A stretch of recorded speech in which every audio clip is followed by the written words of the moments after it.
Imagine an ancient forest where the air smells of moss and pine needles, and rays of sunlight barely pierce through the dense branches, painting golden patterns on the ground. At the heart of this forest stands a tree-old oak, its trunk as wide as a giant's embrace, its bark etched with deep grooves, like the wrinkles of a wise elder. Its branches stretch toward the sky, like arms longing to hug the stars, and its roots dig deep into the earth, like threads tying the past to the present. This tree has seen centuries, from the days when knights in armor sought refuge under its canopy, to the nights when lovers carved their initials into its bark, to the quiet dawns when children laughed, playing in its shade. The oak has witnessed everything: wars that left ash on the ground, dances under the moon, tears of grief, and laughter of joy. It has heard the whispers of lovers, the cries of battle, and the songs that echoed through the forest. Every branch, every leaf holds a memory of those who came to it. And today, as you, a traveler, sit beneath its canopy, the oak is ready to share these stories with you. Its voice is the rustle of leaves, the creak of branches, and the soft whisper of the wind, wrapping around you like a lullaby. This story will carry you through the centuries, unveiling secrets the oak has kept all its life. But are you ready to discover what ties you to this tree? Listen closely, for each tale brings you closer to the answer. And if you enjoy stories that soothe yet keep you in gentle suspense, subscribe to our channel so you don't miss the new tales waiting for you. Now, close your eyes, breathe in the scent of the forest, and let the oak begin its first story. Chapter 1: The First Night. You sit beneath the oak, feeling the coolness of the earth envelop you, as the rustle of leaves sounds like a whisper. The air smells of damp grass, and you hear a bird singing in the distance, its voice blending with the oak's. I remember the first night. The oak whispers, and you imagine a medieval forest where the sun barely filters through the branches and fog blankets the ground like a white quilt. A knight in heavy armor, his sword gleaming at his side, runs through the forest, his breathing heavy as the sound of barking dogs and shouts of pursuers echo behind him. He hides beneath the oak's branches, his heart pounding like a drum, sweat dripping down his forehead. He was a fugitive, the oak says, and you learn that the knight, named Roland, stole a precious medallion from his lord, hoping to trade it for his sister's freedom, who was held captive. But a traitor in his group betrayed him, and now Roland is prey. You hear the dogs drawing closer, their barking growing louder, and feel tension grip your heart like a cold hand. Roland whispers a prayer, his hands trembling as he buries the medallion beneath the oak's roots. He entrusted me with his secret, the oak whispers, and you imagine the earth swallowing the treasure like a hidden gem. The knight flees further, but the dogs catch up, and you hear his final cry fade into the forest. The oak sighs, its leaves trembling as if mourning Roland, but you sense the story isn't over. The medallion stayed with me, the oak adds, and you feel a chill as if you've heard of this medallion before, stirring a faint memory. You open your eyes, looking at the oak's roots, and notice something glinting in the soil. It's just a pebble, but your heart beats faster. What if the medallion is still here? The oak rustles its leaves, as if inviting you to listen further, and you feel a gentle tension wrap around you, wanting to know what happened to the treasure and if it's connected to you. The air smells of moss, and you close your eyes, letting the oak continue its tale, its voice flowing like a quiet melody, lulling you. Chapter 2: The Medieval Children. The oak rustles its leaves, its voice sounding like a soft whisper of the wind, and you smell pine needles and distant smoke. A century after the night, children came to play beneath my branches, the oak says, and you imagine a group of medieval children, their tunics made of rough cloth, their bare feet dirty from the earth. They laugh, running around the oak, their laughter ringing like bells, as the sun casts golden patches on their faces through the leaves. Among them stands out a girl named Ella, her red hair blazing like fire, her eyes shining like emeralds. She's the leader, and the children listen as she suggests playing treasure hunt. They searched for what the night left, the oak whispers, and you feel tension return. As the medallion still hides beneath the roots, Ella digs the soil with a small wooden shovel, her hands getting dirty, but she doesn't give up, as if sensing the treasure is near. You imagine her shovel hitting something hard, and your heart skips a beat. Will she find the medallion?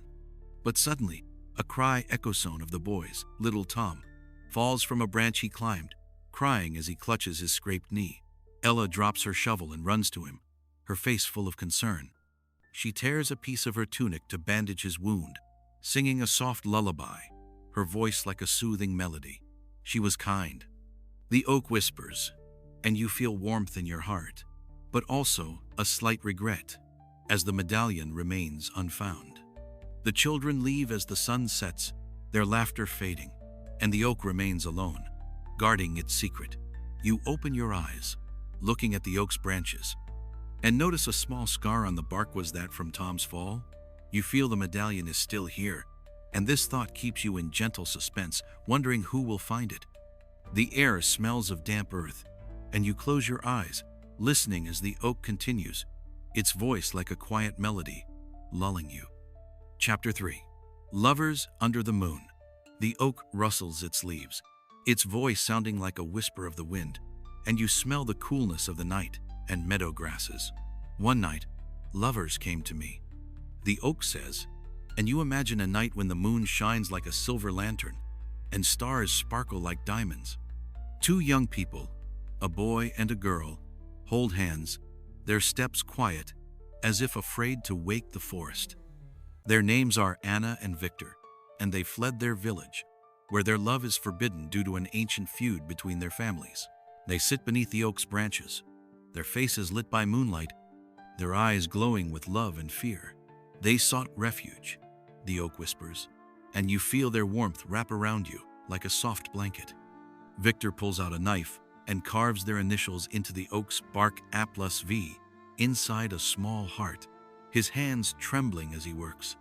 Anna whispers that they'll run far away, where no one will find them, and you feel their hope like a warm wave, but also their anxiety, knowing they'll be hunted. Suddenly, a sounda branch snaps nearby, and the lovers freeze, their eyes wide with fear. They hid from pursuers. The oak says, and you hear soft footsteps approaching, Anna's heart beating so loudly you can feel its rhythm. They press against each other, hiding behind the trunk, as the oak rustles its leaves, as if shielding them with its canopy. The footsteps pass, and the lovers sigh in relief. But you sense the danger isn't over. They stay until dawn, whispering promises, and leave as the first rays of sun touch the ground. You open your eyes, searching for the initials on the bark, and find them A+V, barely visible but still there. You feel a gentle tension, wanting to know if they escaped and if the medallion is tied to their story. The air smells of damp grass, and you close your eyes, listening as the oak continues, its voice flowing like a quiet melody, lulling you. Chapter 4. Dances during the plague. The oak rustles its leaves, its voice sounding like a whisper of the wind, and you smell smoke and meadow flowers. One summer, the forest filled with music, the oak says, and you imagine a medieval night when the plague swept the lands, but villagers gathered in the forest to forget their fear. They light a bonfire, its flames blazing like a beacon, as fiddles and drums sound like the forest's heartbeat. Women in long skirts and men in simple tunics dance around the oak, their shadows melting into the darkness, their laughter and music blending with the rustle of leaves. Among them stands out a young fiddler named Marta, her hair black as night, her eyes shining like stars. She played to ward off death, the oak whispers, and you hear her melody, sad yet hopeful, urging people to dance faster, as if they could outrun the plague. You feel their joy, but also anxiety, knowing the disease is near. Marta plays, her fingers flying over the strings, and people sing. But suddenly, a man collapses, his face pale, his eyes full of fear. The plague has reached them. The dancing stops, and people scatter, leaving the bonfire to burn out. Marta stayed, the oak says, and you see her sit beneath the branches, her fiddle beside her, tears streaming down her cheeks. She whispers that she'll play one more tune to keep the plague at bay, and her music sounds like a prayer, blending with the rustle of leaves. You feel her courage, but the tension rises as you don't know if she'll survive. The oak sighs, its branches trembling, as if recalling her melody that still echoes in the forest. You open your eyes, looking at the ground beneath the oak, and notice a charred stone. Is this a trace of that bonfire? You feel the medallion, hidden by the night, is still here, and this thought keeps you in suspense, wondering if it's connected to Marta. The air smells of moss, and you close your eyes, listening as the oak continues, its voice like a quiet melody lulling you. Chapter 5.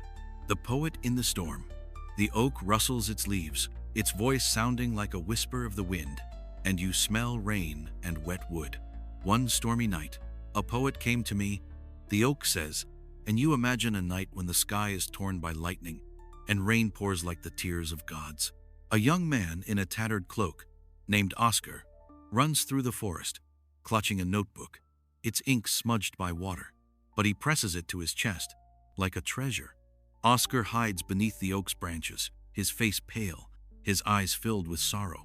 He wrote of lost love, the oak whispers, and you see him open the notebook, his hands trembling as he writes a poem about a girl he lost to illness. His words sound like a prayer, and the oak rustles its leaves, as if singing along, while the rain drums on the ground, like the rhythm of his grief. You feel his pain, like a cold wave, but also his passion, as he writes despite the storm. Suddenly, lightning strikes nearby, and the oak shudders, a branch falling, narrowly missing Oscar. He wasn't afraid, the oak says, and you see the poet laugh, his laughter mixing with the thunder, as if challenging fate. He tears out the poem's page and buries it beneath the roots, whispering that his words will live forever. You feel tension, thinking of the medallion. Could it be near that poem? Oscar leaves as the storm subsides, his figure vanishing into the fog, and the oak keeps his words, like a treasure. You open your eyes, feeling a raindrop fall from the leaves, and notice a scar on the turquoise that, from the lightning. You sense the medallion and poem might be connected, and this thought keeps you in suspense, wanting to know more. The air smells of damp earth, and you close your eyes, listening as the oak continues, its voice like a quiet melody, lulling you. Chapter 6. The Soldier and His Letter. The oak rustles its leaves, its voice sounding like a whisper of the wind, and you smell autumn leaves and distant smoke. During a war, a soldier came to me, the oak says, and you imagine an autumn day in the 18th century, the forest cloaked in silence, though cannons echo far off. A young soldier in a tattered uniform, named Carl, sits beneath the oak's branches, holding a letter, his face filled with longing. He unfolds the letter, written in his fiancée's delicate hand, waiting for him back home. He read her words. The oak whispers, and you hear Carl whisper her name, Lily, his voice trembling as he reads of her love and hope for his return. But the letter ends with alarming news. Their village was attacked, and Lily doesn't know if she'll survive. You feel his pain, like a cold wind, as the oak rustles its leaves, as if comforting him, while Carl cries, his tears falling to the ground. Suddenly, a sound hooves approach, and Carl hides behind the trunk, his heart pounding like a drum. He feared for his life, the oak says, and you hear enemy soldiers pass by, their voices harsh, their swords gleaming at their sides. Carl buries the letter beneath the roots, whispering he'll return for it if he survives. You feel tension, thinking of the medallion and poem. Could they be near the letter? The soldiers pass, and Carl flees, his figure vanishing into the forest. As the oak keeps his secret, you open your eyes, looking at the ground beneath the oak, and notice a small piece of paper sticking out of the soilies. This Carl's letter. You feel that all these items, the medallion, poem, letter, are linked, and this thought keeps you in suspense, wanting to know how. The air smells of autumn leaves, and you close your eyes, listening as the oak continues, its voice like a quiet melody, lulling you. Chapter 7. The Artist and His Painting. The oak rustles its leaves, its voice sounding like a whisper of the wind, and you smell paint and fresh grass. One spring day, an artist came to me. The oak says, and you imagine a sunny day in the 19th century. The forest filled with birdsong, the air scented with flowers. A young man with an easel, named Felix, sets up his paints beneath the oak's branches, his eyes sparkling with inspiration as he gazes at the tree. He begins painting the oak, his brush flying across the canvas, colors coming alive: green leaves, brown bark, golden sunlight. He saw my soul. The oak whispers, and you feel Felix pouring his love for nature into the painting, his movements fluid, like a dance. But he notices something in the soil, a small glinting object, and your heart skips a beat, as it might be the medallion. Felix digs and pulls it out, his eyes widening in awe as he examines the treasure. He pockets the medallion, but suddenly hears footsteps. A man in fine clothes, his face stern, approaches. He was the Lord's heir, the oak whispers, and you learn the man is searching for the medallion, a family heirloom lost for centuries. Felix hides the treasure, but the man notices his painting and demands to know what he saw. You feel tension, as Felix is in danger, but he pretends ignorance, and the man leaves, his gaze full of suspicion. Felix finishes the painting, leaving the medallion in his bag, and departs, promising to return. You open your eyes, looking at the oak, imagining how it would look in Felix's painting. You feel the medallion is lost again, but now you know it was found, and this keeps you in suspense, wanting to know what happened next. The air smells of flowers, and you close your eyes, listening as the oak continues, its voice like a quiet melody, lulling you. Chapter 8. The Researcher and His Discovery. The oak rustles its leaves, its voice sounding like a whisper of the wind, and you smell paper and earth. In the early 20th century, a researcher came to me. The oak says, and you imagine a summer day, the forest buzzing with bees, the air scented with grass. A man in a hat, named Henry, carries a notebook and a trowel, his eyes bright with curiosity as he examines the oak, searching for traces of the past. Henry, a historian, heard legends of a knight's treasure hidden in the forest. He sought the medallion, the oak whispers, and you feel tension rise, as the medallion was with Felix, but did he return it? Henry digs beneath the roots, his trowel hitting something hard, and your heart races, but it's just a stone. Yet he finds a yellowed page, Oscar's poem, buried centuries ago, and reads it, his voice like a quiet prayer, as the oak rustles its leaves, as if recalling the poet.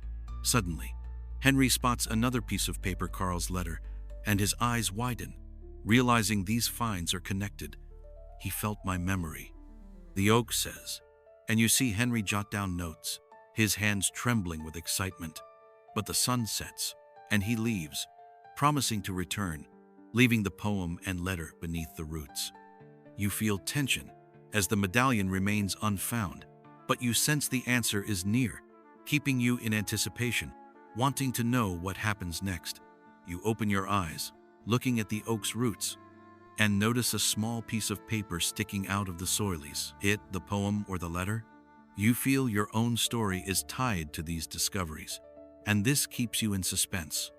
The air smells of earth, and you close your eyes, listening as the oak continues, its voice like a quiet melody, lulling you. Chapter 9. Your Night Beneath the Oak. The oak rustles its leaves, its voice sounding like a whisper of the wind, and you feel the sunset, the forest cloaked in twilight. You decide to stay the night beneath the oak's branches, lighting a small fire, its flames crackling, the scent of smoke mingling with the forest's aroma.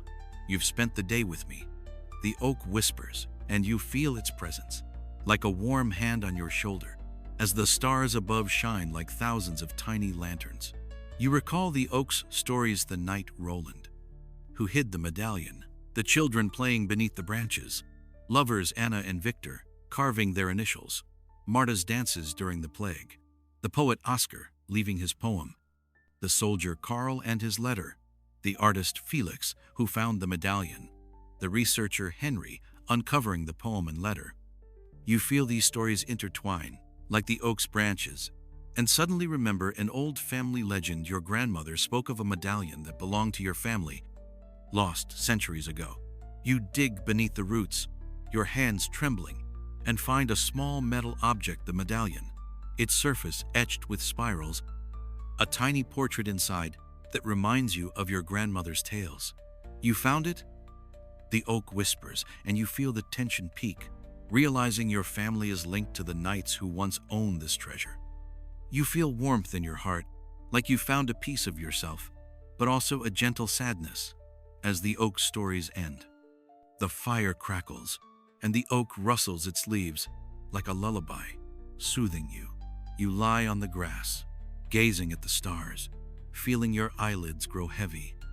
But you want to hear the oak's final words before drifting off.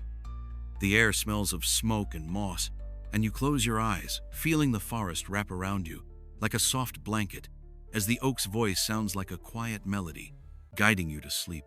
Chapter 10. Lessons of the Eternal Oak. The oak rustles its leaves, its voice sounding like a whisper of the wind as you lie on the grass, feeling the warmth of the dying fire. The stars shine above, and the forest is silent, save for the distant hoot of an owl, like a farewell. You've heard my stories, traveler, the oak whispers, its voice like a quiet melody, wrapping around you like a soft blanket. The oak reminds you of the knight Roland, who hid the medallion, risking his life for his sister, teaching that love is stronger than fear. You recall the children, Ella and Tom, playing beneath the branches, their kindness reminding you to cherish simple moments. Lovers, Anna and Victor, carving their initials, teach that love is worth fighting for, even when the world is against you. Marta's dances during the plague show, hope can live in darkness, while the poet Oscar, writing in the storm, reminds you art heals the soul. Soldier Carl and his letter teach you to value those you love, and the artist Felix, who found the medallion, shows beauty can lead to truth. Researcher Henry, uncovering the poem and letter, reminds you the past is always with us, and your night beneath the oak, finding the medallion, reveals you're connected to these stories deeper than you thought. Live with an open heart, the oak whispers, and you feel its lessons settle in your soul like a quiet whisper, helping you let go of worries. You thank the oak, its leaves rustling like a smile as the first rays of dawn touch the forest like golden threads. You rise, holding the medallion, and walk down the path, listening to birds greet the morning. You feel peace in your heart, like you found the answers you sought, as the oak whispers a lullaby, guiding you into a gentle sleep, its lessons lingering like a quiet melody echoing in your soul.